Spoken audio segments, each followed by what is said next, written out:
Good evening, committee members. Thank you for the opportunity to speak to you tonight. My name is Michael Pernick. I'm a redistricting counsel with the NAACP Legal Defense Fund, or LDF. Back in October, LDF and a coalition of 16 civil and human rights organizations submitted a letter to this committee presenting 7 different configurations for potential congressional maps, all of which had 2 majority black districts.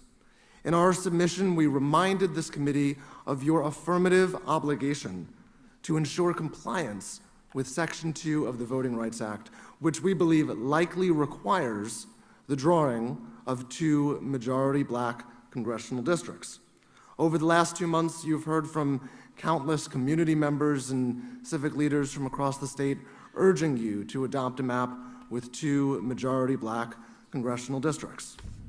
There have recently been some concerns expressed in the media in response to our submission, and I want to briefly respond to a couple of those concerns. First, we understand there is some interest from members in generally preserving the current configuration and tweaking around the edges because back in 2011, the United States Department of Justice pre-cleared the current map under Section 5 of the Voting Rights Act. Now, this is critical to understand. Just because a map was pre-cleared under Section 5 does not mean that it complies with Section 2.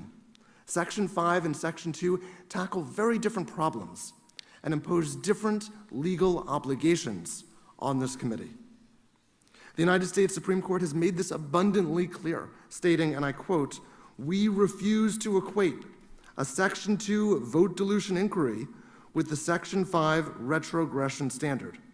And there are federal courts across the country, including here in Louisiana, that have actually struck down maps for violating Section 2, even though those very same maps had been pre-cleared by Section 5, by DOJ rather, under Section 5.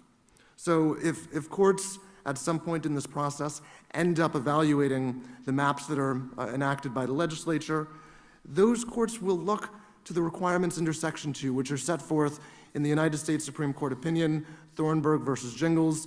Those courts will not rely on a pre-clearance determination made 10 years previously.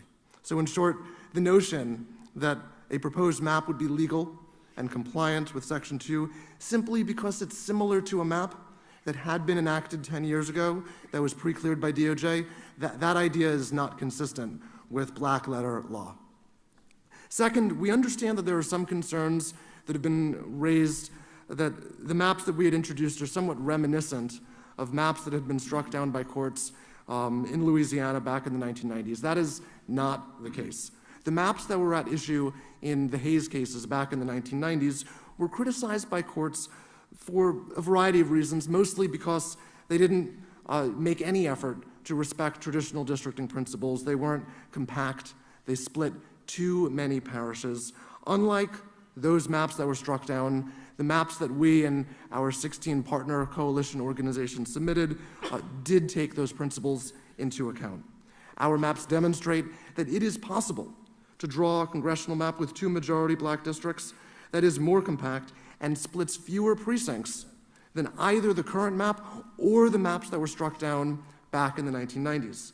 And the 7 maps that we submitted are just a few of the many configurations that are possible that do a better job of honoring traditional districting principles while also providing black voters with an opportunity to elect candidates of their choice in 2 districts.